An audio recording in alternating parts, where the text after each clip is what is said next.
Good afternoon and welcome. Thank you all for joining us. I suppose we'll wait a moment as more and more are able to come on board.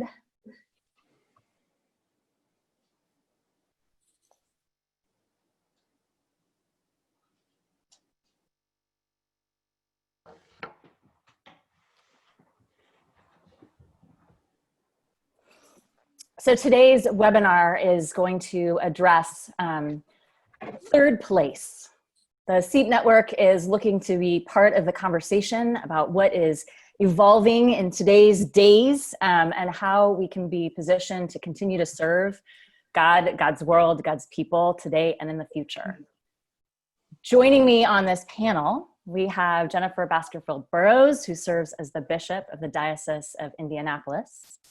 We have Doyt Conn, who serves as the Rector of Epiphany Parish in Seattle, and Matt Haid, who serves as the Rector of the Church of the Heavenly Rest in New York City.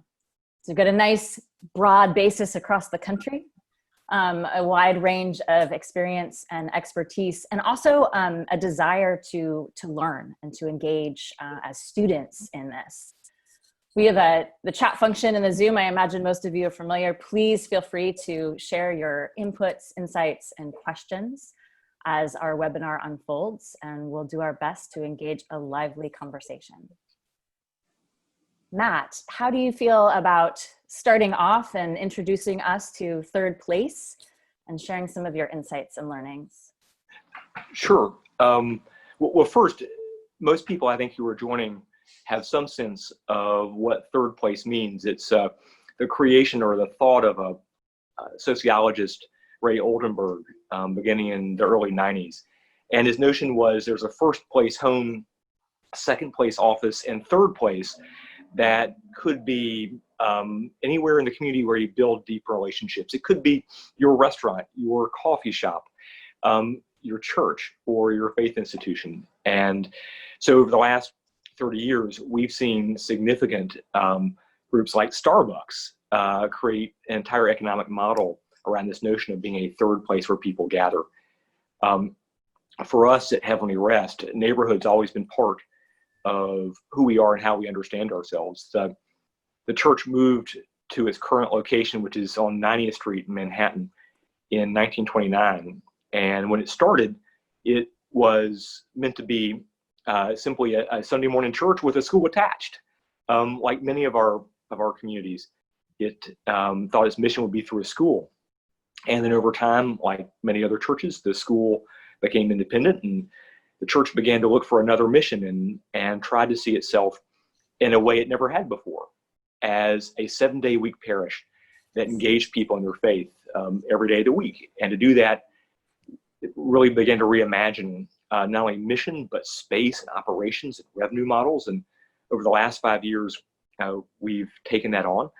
And it's been an adventure in all respects and fun. And in the last 4 months, we've, like the rest of the universe, had to reimagine again what it meant to be community and connected over 7 days. And now, as Heather, you said, well, that we are students of what's happening in the world, trying to join where the Holy Spirit is in the world and trying to see what's next. 3 questions we're asking. First is, what's it mean to be third place in the middle of a pandemic?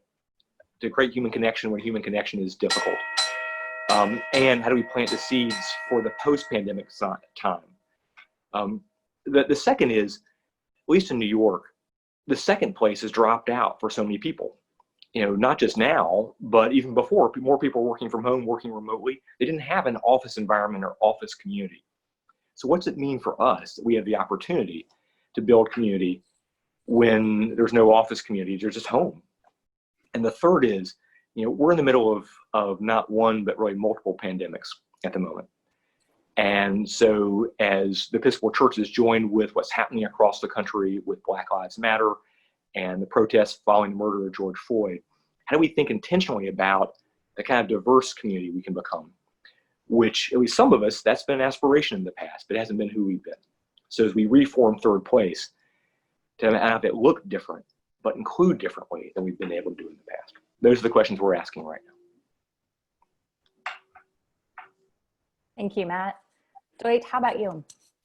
Well, I'll share a little bit of how we've moved over time organizationally toward being a third place, or as we call it at Epiphany, a third place plus. I arrived here in the fall of 2008, right as the stock market was crashing and whatnot, and walked into a new church that was really pretty quiet. Maybe we had 100, a little more on a Sunday, in a nice neighborhood in the city of Seattle. So it has a residential feel, but it's still within the walls of the city. Like with Matt, we had a school that was part of the church. And as I arrived, that school was vacating within a year or two all of the space they inhabited on our campus into beautiful buildings that they built right next door, adjacent to the church. And so the question became, what are we going to do with that space? And so in 2009, when I landed, some of the themes that I talked about over and over again was that we're an incarnational religion. We had a God that came into the world as a person to stand in the space with us and to bless us and to talk to us face to face. Right? Christianity is inherently material and incarnational and space related, right? We have a holy land, a place where we go on pilgrimage. People come to church to worship God. So that theology became pretty important in those early days, in talking about how we can be a spiritual center of gravity for the neighborhood or for the city of Seattle. And that happens because we're a place where people worship, people gather, rites of passage happen, people pray, right? And so that became a common part of our conversation. And at the time, this is Seattle, right? So Starbucks was unfolding their third place. And so I adopted that language and added the plus at the end, right? Because we're different than Starbucks. We use Starbucks coffee, but we're different and because we're non-transactional in our relationship with the communities that we create in the space in which we have. When the IRS code was developed a long time ago, the people that put that code together said, we believe that churches are inherently missional and inherently care about the communities in which they're sent fundamentally. And as a result, they're always seeking the good for the people around them. I believe that to be true. As a result, they wrote out particular tax regulations for churches because of their understanding, and I believe it's our mission to live into that we're inherently for the good of any community in which we sit. And so when our school moved out, we started a preschool for the neighborhood that we don't run. We started it, founded it, funded it, and then turned it over to a nonprofit because we can't run a preschool. We're not good at that, but we share the space with them because we know how to be neighbors, right? And we got to set the standard for what that looked like. And then we moved into a full-fledged building a campaign. And the campaign was all around Epiphany as a place. And there were people like, well, let's spend some of the money on outreach and some of the money on this and some of the money on that. And I said, we can spend money on these other things, but the campaign's about the place.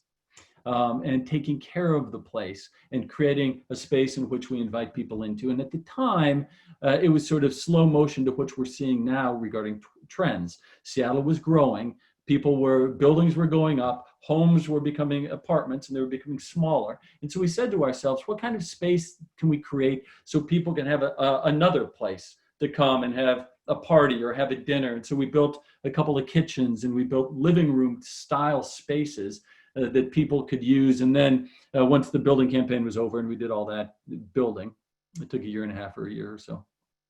Then we started populating them with our small groups and with classes and all of the things that churches do.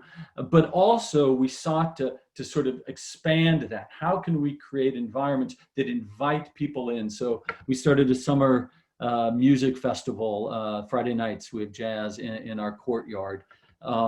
We opened up our spaces for the families that come to drop off their children. We have the Boy Scouts, and we had art festival. We had this great art festival a few years ago called Sacred Arts, where we had a national tour of sacred quilts brought in, and we coupled that with the sacred art of the St. John Heritage Edition Bible. We were doing a year with the Bible at the time. And so we sort of highlighted how art is alive in these sacred spaces. And that's something that I guess as SEAT members, we know a little bit about because the St. John's Heritage addition to something that we see at our conferences. And also, I think they're going to be doing a SEEP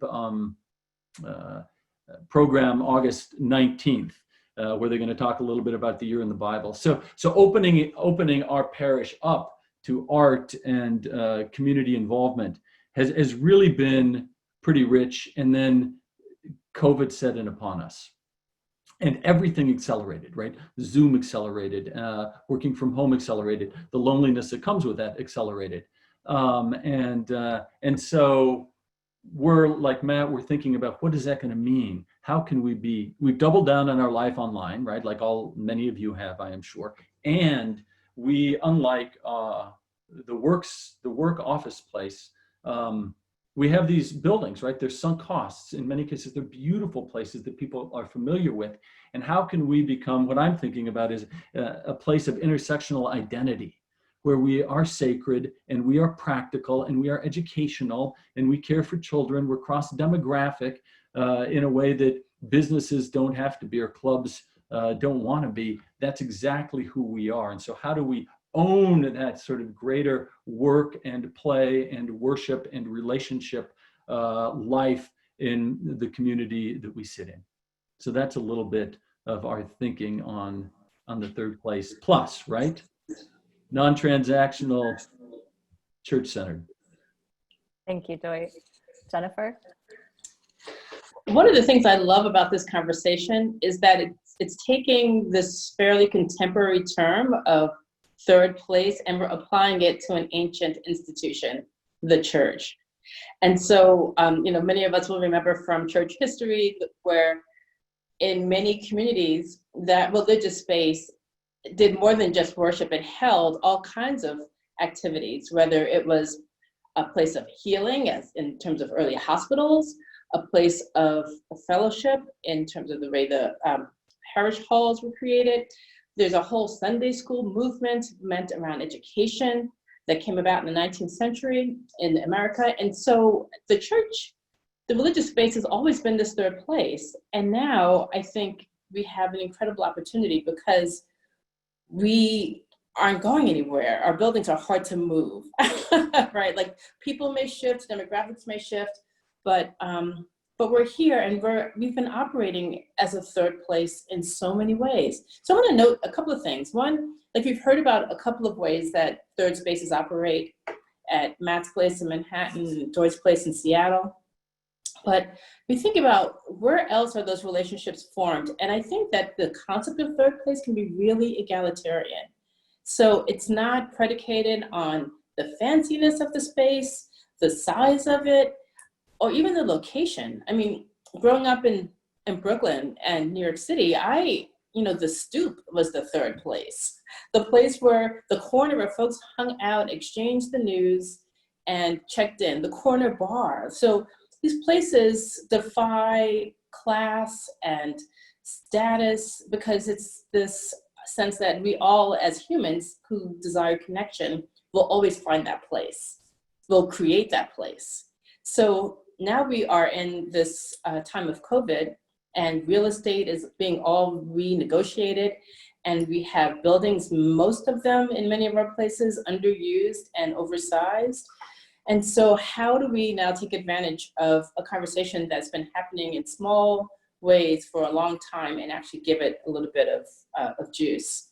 So in the Diocese of Indianapolis, we've done what many other places have done. We've created in a couple of congregations in Indianapolis proper these third places. And some of you have heard about these at SEEP conferences because we've presented on them. I remember a couple of years ago, we presented on Circle South out of Christ Church Cathedral and the failure it was to create a third place, a second third place, down just south of where the cathedral is located, to be an art gallery and to provide another way for the community to gather. Further north of the cathedral in Indianapolis, we have St. Paul's on the Way, which is another kind of co-working space, hangout space, coffee space. It's continuing to find its way, and right now it's nothing, but there's conversations continuing right now for when we are able to gather about how that space will function in a university, very busy community. So my point is, I think whether we're thinking about casting off different spaces, like taking advantage of the changes in real estate to put ourselves as the church in these third places that are now vacant because there's going to be a lot of vacancies? Or how do we look at our buildings and say, without doing a lot of effort, we can actually create third space opportunities? I'll tell just another brief example, which is really different from an endowed church. When I was in Syracuse, I served half-time rector at Grace Church, a few blocks down the street from Syracuse University. And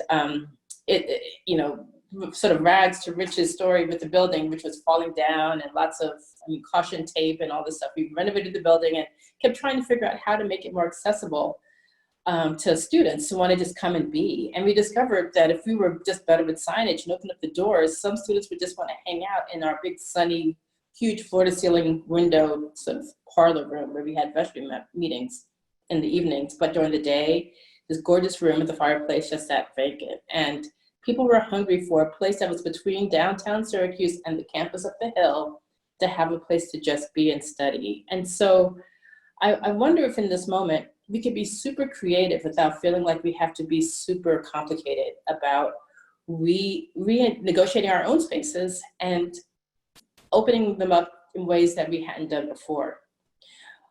One other note about some of this, many of our spaces operate as third spaces for those who don't have a second space already.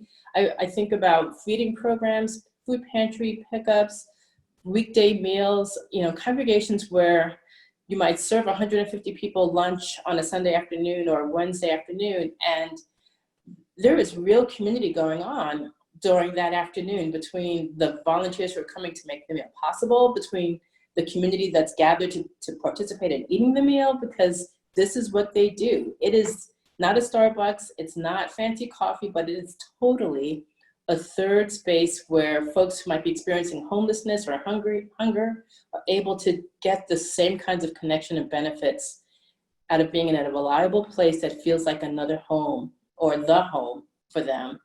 And so as we go back and think about re-entering our buildings again, it would be wonderful to be able to be really proactive of thinking of our buildings in those ways, so that we don't just slip into the ways we've always done it, the ways we've always gathered, and for whom we've always gathered and provided space, and thought about opening ourselves up with a different kind of intention. Thank you, Jennifer. Thank you for those examples. And also thank you for sharing of when we innovate, we need to give ourselves permission to fail. Like creativity, it's a messy process. And I'm thinking of the gospel last week. The sower scattered seed all over the place, all the time. It kept flowing. And some things grow, so often beyond our control. I'd like to invite all the participants that are on the call, if you have any reactions or questions, feel free to chat them in so we can address them. And then Doyt, Matt, anything else you'd like to add? Well, go ahead, Doyt. No. Go ahead, Matt. Yeah. Okay. We'll go in that order. So I want to underline what the bishop just said about our outreach is providing a third place to people who have no place. And I think that's really important for us to think about, because so many of our 7-day-a-week ministries are about gathering people who are otherwise not gathered, and to open with that intention of extending that. The third place plus beyond commercialism, I think, is really a good, important for us as church, but important way to reopen. Opening with a different intention is a wonderful way to say it. Yeah, indeed. It's the thing that we've done is, I heard, I don't know who said this. It was an evangelical pastor, and Heather, you may remember because we were reading this when we were in Beverly Hills together. He said, go out on your front porch and stand there, and whoever you see is the one you need to minister to. And sometimes that's complicated when the homes are big, right? And there's a lot of space inside. And sometimes the crisis that you're facing isn't necessarily an obvious one. It could be one of loneliness, isolation. And so the idea of letting the church be the front stoop that people can walk out and sit on together is a brilliant idea, and it's just so lovely. We have gardens around the church, and one of our greatest evangelists is a parishioner who loves gardening out there. She knows every dog, every kid on a bike, every person that's walking by in a stroller, and she invites them to things all of the time. And sometimes they come and sometimes they don't, but they always know they're welcome. And I think that idea is super, super important.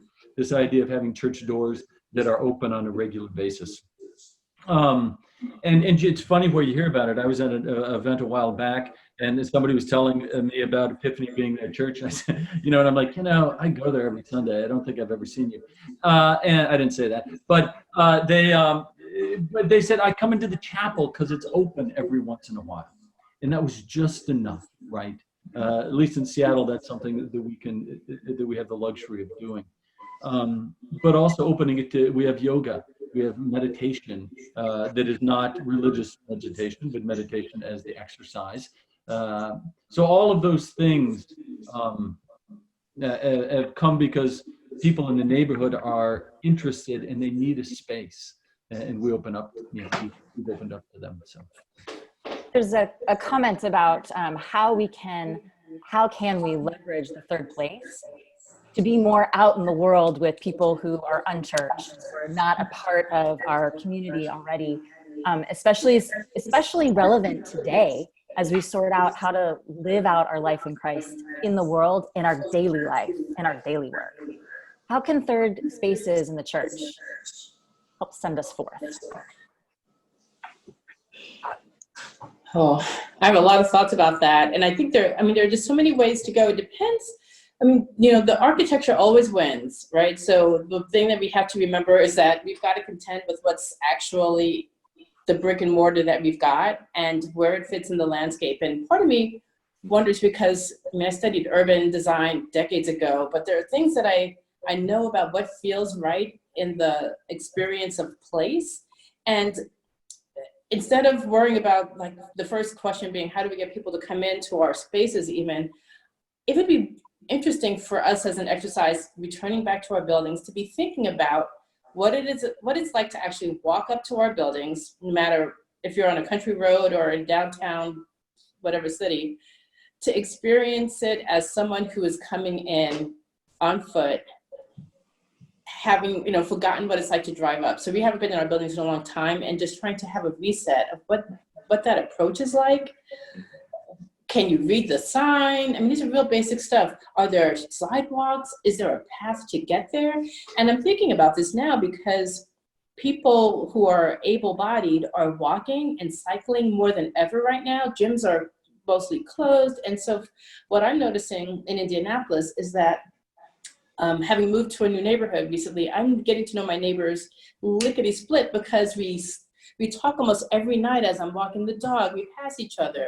I'm seeing the same folks, and we're actually getting names and getting to know each other and spending time outside of our buildings in different ways. So for the church, where we're trying to say, we want you to come in our building, I think our first task is to see what it's like to actually be outside of our buildings, experiencing it as someone who doesn't know as a natural path to how to get in there. And then to see what we can do to change the approach. Like if our approach isn't one that is friendly and open and invites exchange outside the front doors, getting people who aren't used to coming into church inside is going to be a heavier lift. Doesn't matter how good the coffee is inside the building. If people are not able to even be outside of your building and feel comfortable and welcome and wanting to be in that space as a psychological experience, the psychology of design and space, I think a lot of our efforts will just be that much harder. So we almost have to become not quite sociologists, but we have to kind of put on that hat and to say, okay, let's pretend or just get on our bicycles or walk or whatever it is and experience the approach differently from the way we did it forever and ever. And then ask some deep questions about it. And I can go on, but I'll stop there. Thank you.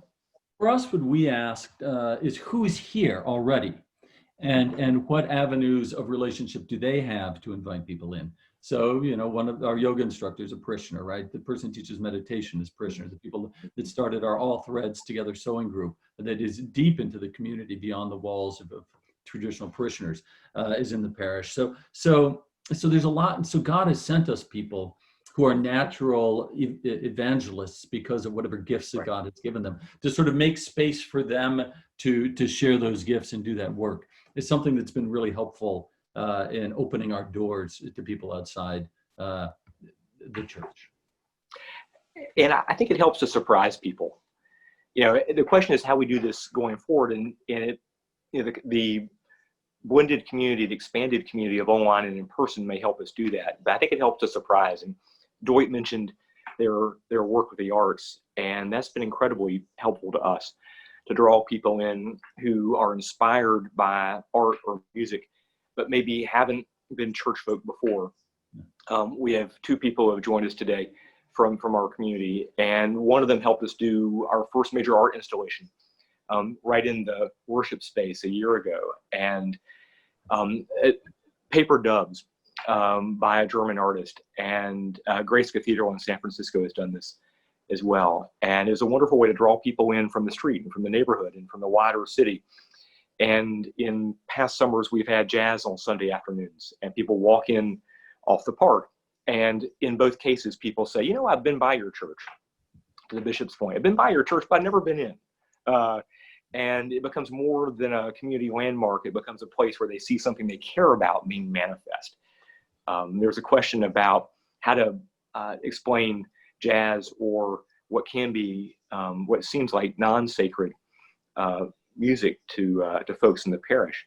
What we found, and what y'all may have found, is, as Anglicans, we see God and beauty so fully that everything is expression of the sacred in some important way. And people can be surprised. And that's not everyone's idea of church. And so to surprise people is a wonderful thing. The thing I want to continue on with that idea, in the kingdom of God, we have no market boundaries. There's nothing in God's great creation that isn't included in our conversation about who God is and how we're called to work in the world. So there's nothing we can't do. What I used to think about in business, and I continue to think about in church, is what's the next thing after the thing you're doing, right? So we do pretty good music, and we have a music guild that puts together free concerts both in our church and out in our yard. But now we've started a music academy, right? So these are all just sort of connecting steps. And inviting in children to take all sorts of types of musical lessons on our campus, again, as a way of inviting people who have a passion for music, but maybe not a relationship with the church, to be in space. So, just sort of look around at what's the next thing on top of the thing we're already doing, so that's a little bit how we think about it. And so with this time, I think that there are a lot of next things, possibilities, right? Because, one of the subtext for this corona tide is that the whole economic system is being upended, and we're slower perhaps to feel it right now. For those of us who are privileged to be online in our comfortable spaces attending this webinar, but let's not forget that the whole essential worker, the sort of lower wage jobs that make a lot of our life and ministries possible in some ways are, the baristas, the school teachers. I mean, there's going to be the cafeteria workers. Excuse my dog. He's like, forgot about me. All of these jobs are going to be whittled away and really tenuous. They already are. So how can the church and the buildings we have provide spaces to groups that are losing their space, that have lost the abilities to teach because their school is no longer functioning in that way? Mindful that we have parishes with really nice buildings adjacent to elementary schools, and I'm thinking, we're not in our buildings. We're not going to be in that big old parish building. Why are we not volunteering that space so that they can social distance if they want to come back to school in person? We're beginning to ask those questions because we know that we have this real estate that is actually just sitting there and could be put to all kinds of community use. You have already had, I think, Bob Yeager from Partners for Sacred Places.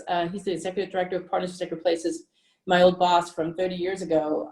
He's been attending SEEP conferences, and he'll be the first to tell you that trying to understand what our square footage is and what the community impact is essential information for us, because we need to know what we have, what's usable space, what's good for the community, and to really play on our identity as community anchors. Even when we feel like our church life is tenuous for whatever reason, because of budget, attendance, whatever it is, the building is an anchor. And so there's opportunity for all kinds of partnerships and relationships, just in the ways in which Matt and Doyt have named, and perhaps ones we haven't even thought of before because they weren't in play. They had their space, and now they might actually find our spaces really necessary for their own flourishing and for the flourishing of the whole community. And then I think out of those relationships come the ability for people to begin to ask questions about, well, what else goes on in this building? And how do we begin to think about joining in the work of transformation that, you know, with different language, we are all desiring, I think, for the betterment of our communities and our life together. There's also a question in the chat. Most of us, all of us, are coming from more urban environments. Any insights or ideas for those in more rural environments? So I have a church in the Nativity. So let me just explain, for those of you not in Indianapolis, again, I'm a New Yorker. Indiana is like the land of flat, right? So no, things don't get built up. We have a little itty bitty baby skyline, it's really cute, but everything is like, we have a lot of land, and a lot of churches, even in the city, surrounded by acreage. And you have to drive or cycle to get there. And so, and then lots of places where there's just not, like farm, cornfields. And because those places have figured out, like, what is the charism they have, the church in the cornfield has the only free clinic, medical clinic in its county. And it's busy. It's been busy through the whole Corona tide, ministering to people who would not have access. And then there's community there. The church that's in Indianapolis, that's surrounded by fields, it's near a state park. I've suggested to them, you know what, every Saturday there ought to be you've got the chapels open 24 hours a day, 7 days a week.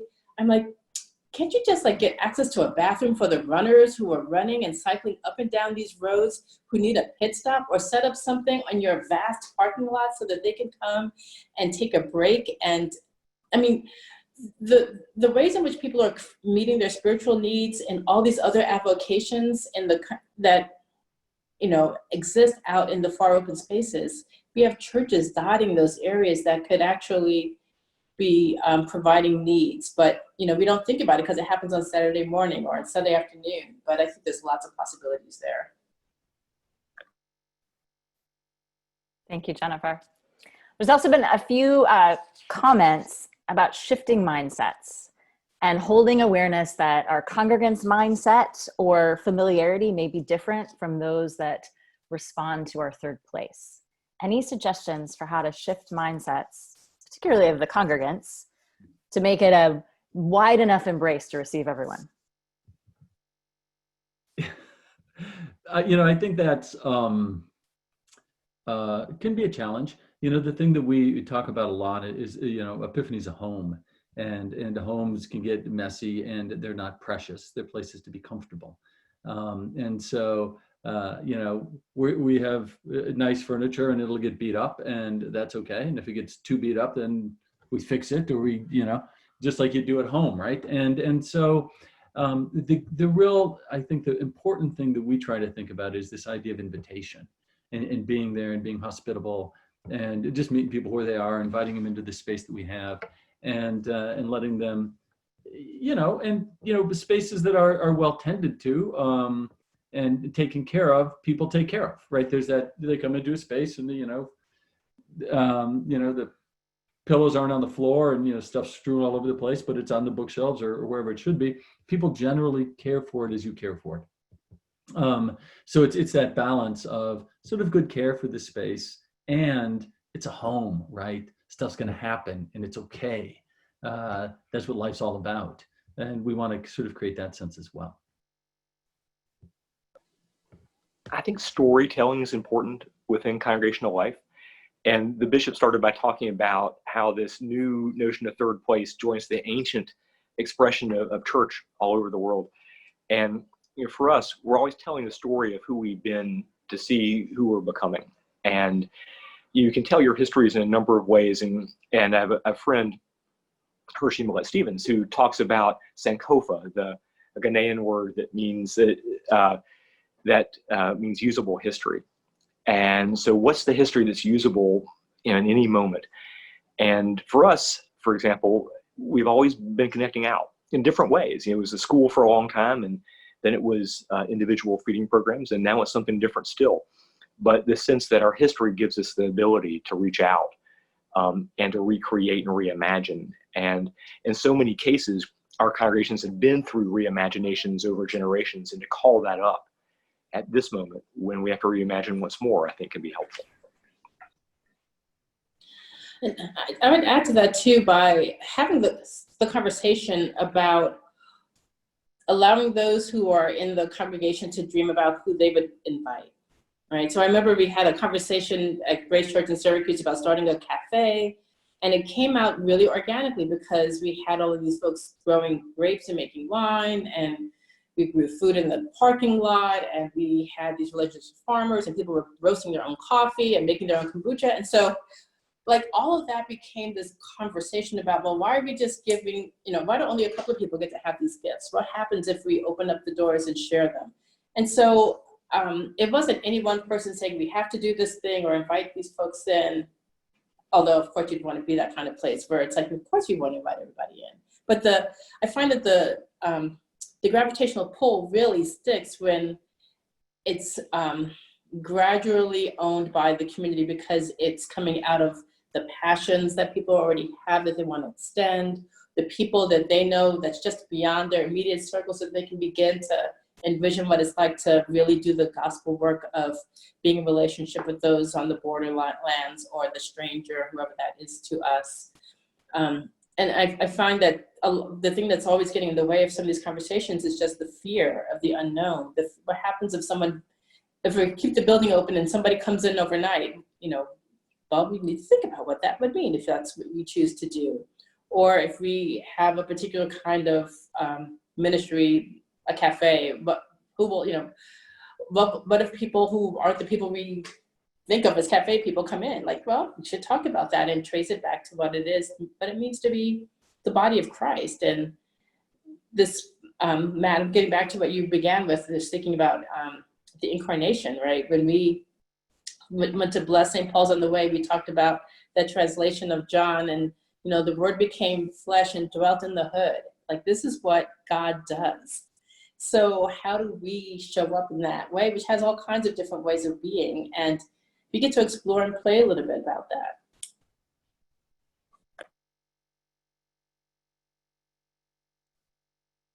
Thank you. There's been great comments about, we've talked about the art in the secular sacred space, also using it as a space for health. Jennifer, you gave the example of the health facility in the rural area. What other ways could we use our church stoops these days? Well, we can't be inside the building. I suppose different places in the country have different access to inside space. Any suggestions? I know not all churches have outdoor space. Is there anything to address the loneliness and the isolation people are feeling now? We tried something last night, which is pretty common. We did music from our front step, and we don't have outdoor space. I'm envious of folks around the country who have gardens or cloister walks, and that's just great. And what a gift at this time. And both Doyt and the bishop have talked about that in their own places. We just have like a sidewalk. And so right in front of our front doors, we did a music last night, socially distanced, and folks wearing masks, but we're going to try that every Tuesday evening. We'll have jazz. Some of the people who did jazz inside last year will do jazz outside next Tuesday. And it's just a way to show life and presence and connect with what's going on in the world. And so really simple, but grateful to be able to be out and to be connected again at this moment.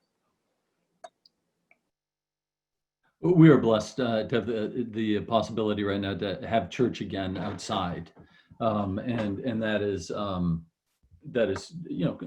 complicated as it has to be to do it safely. But folks are absolutely loving that. The preschool on our campus has started up again, right? So that gives a sense of sort of vitality to it. But the other thing that I'm seeing for us is people walking through the grounds or sitting down on the grass and just getting away from whatever space they're in to come to a different space. And so just to continue to make that feel hospitable.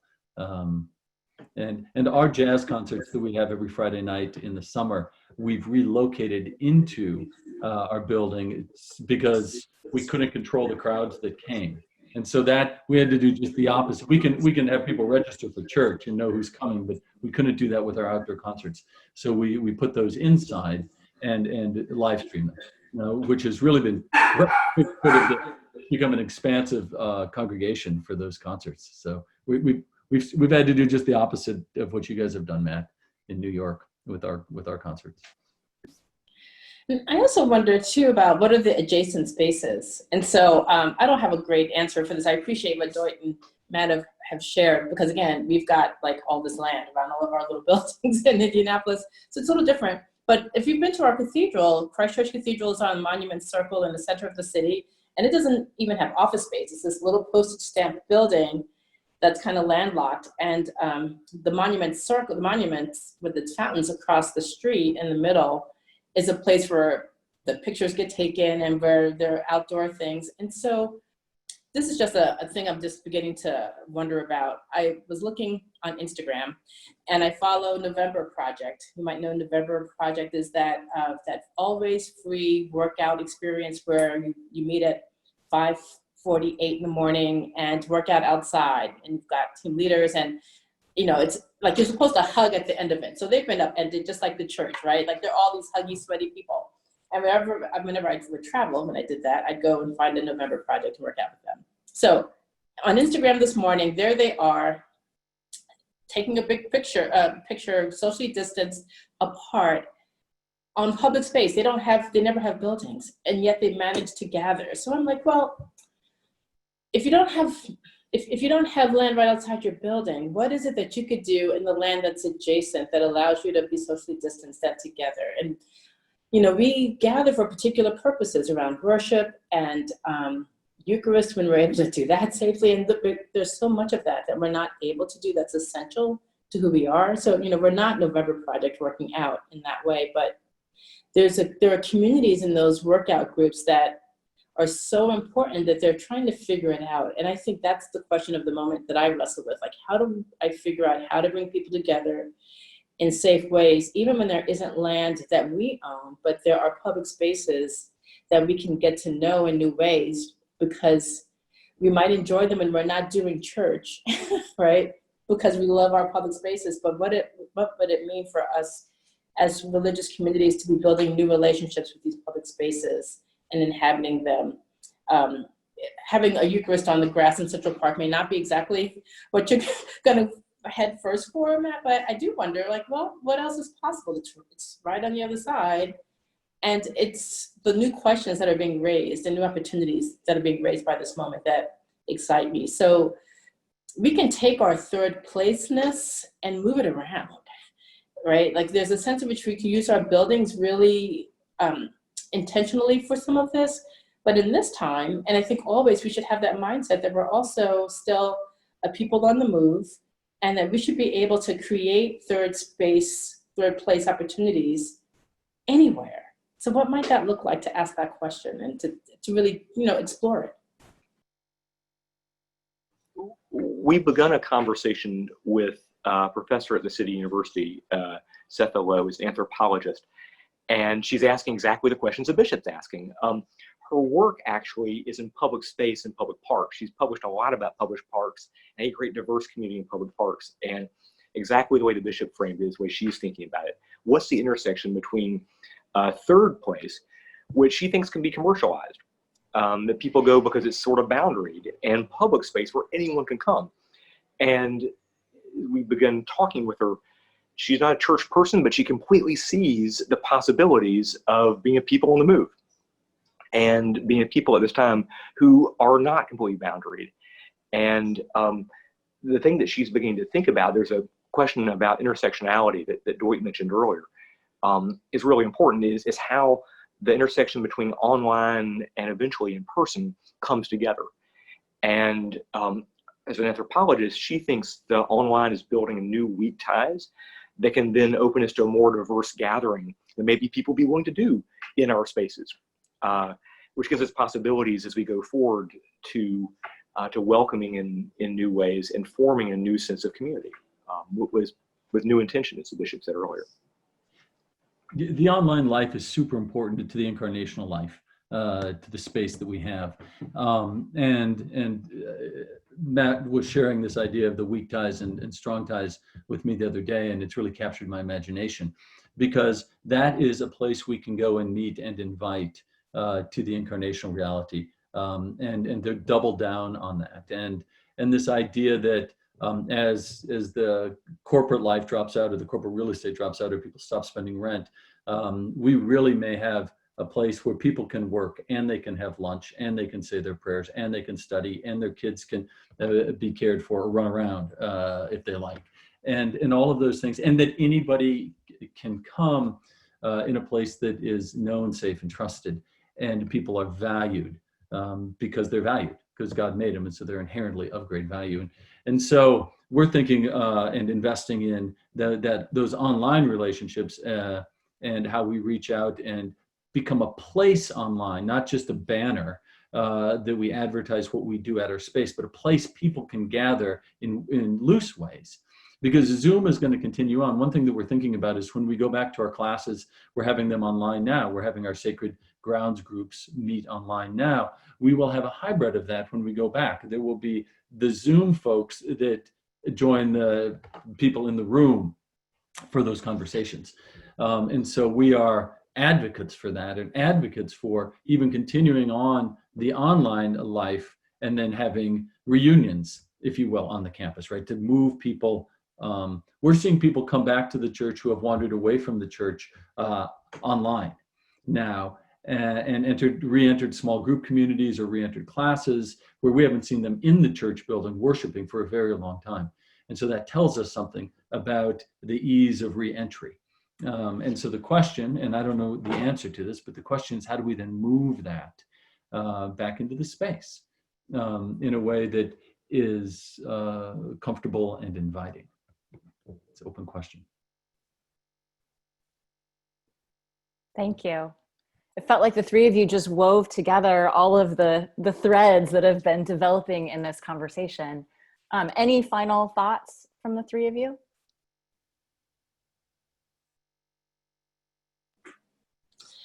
No, I will just share this. I mean, sort of in the mode of trying to address not just the pandemics of the corona tide, but also just all the other ills that have been affecting our society. And I would love for our churches to be leading the way and thinking about how do we just open up our spaces to people, not just as a outreach ministry, but to really see like the expansion of what our community really means when we say that word.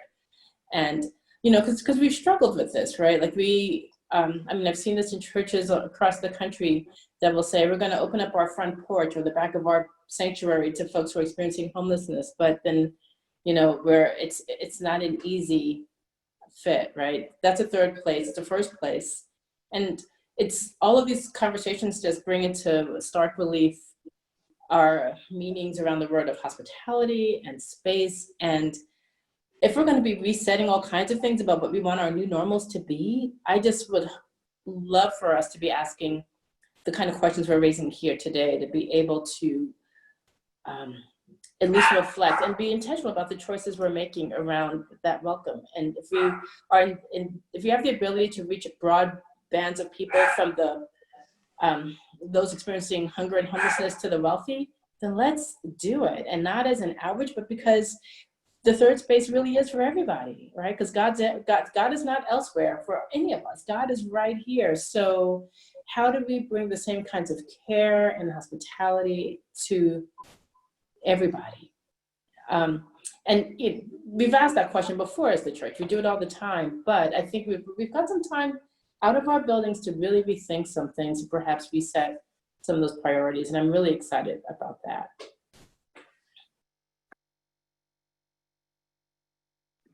I guess the only thing I would say, I mean, I heard such great things about the storytelling and the usable history, and I think back on the life of our parish, and right after World War II, which was not COVID, but it was a time of serious cultural reconsideration.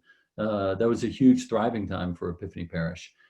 They had dance classes, and they had cotillions. I don't think they were called, I don't know what they were called, but sort of the coming out parties, and they had everything that was the center and the life and the hub of the community. And our community now is different because trust is built transactionally. If I pay for it, then I know what I get, and I know who will be there, and that is safe for me. And so I think we have to be honest about the reality of that, and the manner by which the broad swath of a community engages, because a lot of people have chosen with their pocketbooks not to do that. I'm going to pay for things because then I know what I get and I have some semblance of control over that. Now, the lovely thing that's happened with this great timeout, which is what I call this COVID period, God set us in timeout to consider who we are and what we've done wrong, and don't come out until we figured it out. And then we were given the painful insight that great timeout is around reconciliation of our the crime of slavery and the history of that. And so that's what we have to deal with in the timeout. And so I think a lot of people, if I look at my parish, everybody's reading books, everyone's stepping in and studying this. People in their workplaces are doing things that they've never done or never thought they would do, or had been doing a little bit, right? Before the pandemic, we were just about to get one sacred ground group off the ground, and then it stalled out because of the pandemic. Then we had the riots, and the next day we had 7 or 8 groups, right? Signing up and getting in. So it's that whole shift. This is a moment in time that is very important to take what Bishop Jennifer was saying and articulate what hasn't happened in the culture that can happen in a non-transactional, relational, entirely inclusive way. And we have the vocabulary for that. And we have the place where it has happened historically, back to this idea of usable history, right? It's happened 1,000 years ago and 1,500 years ago and 200 years ago. The church is the center of that conversation, and we are the place in which it happens. And we have a way in which people can come together. And so to articulate that, speak of it, take advantage of it, teach about it, I think, is our moment in time. And it happens in a place. And here's the really cool thing. Our church does travel, because we have people who come to Seattle and come into our church because they go to an Episcopal church on Sunday, and they may travel from New York or from San Francisco or from Indianapolis, and they have their place to come. And so that also speaks to the reality of our unity, which is a sweet thing, but it locates in places. And how we think about it and care for it, I think, matters more than ever. Yes, I mean, so much in this moment has been lost, and we're pastoral community, so we can work through that together. And more has been revealed, so it's important as prophetic community to tell the truth about that. And I think that the moment is defined by opportunity for what can come next, or where we can reimagine and join what the Spirit's doing in the world. And that opportunity is going to be made real by curiosity. And so, I mean, I wrote down so many things today that I want to go back and think about and try. And so to keep looking out and learning from each other. And as both the Bishop and Doyt said today, from people in our community, to listen deeply to their dreams and their hopes, and to be curious about not only I think talking about reopening is the wrong frame. I think this reimagining, because we're not going to go back, and where we're going to go forward to is going to be different than where we were, and that's a good thing. And God will be with us in that new space.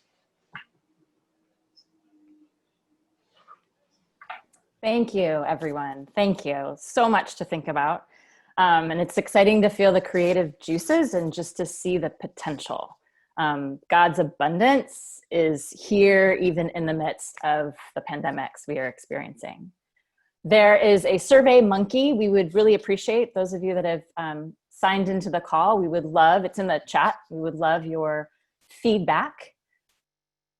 And you can locate that. It's one of the last chats. And then I'd like to invite Bishop Jennifer, if you'd be willing, to offer us a blessing and send us out. Thank you, Heather. I'd be delighted to. As you go forth out into the world, know that Christ is always near. And may you go forth to bring the blessing that is now given in the name of the Father, and the Son, and the Holy Spirit, and to be that blessing to all you meet. Amen.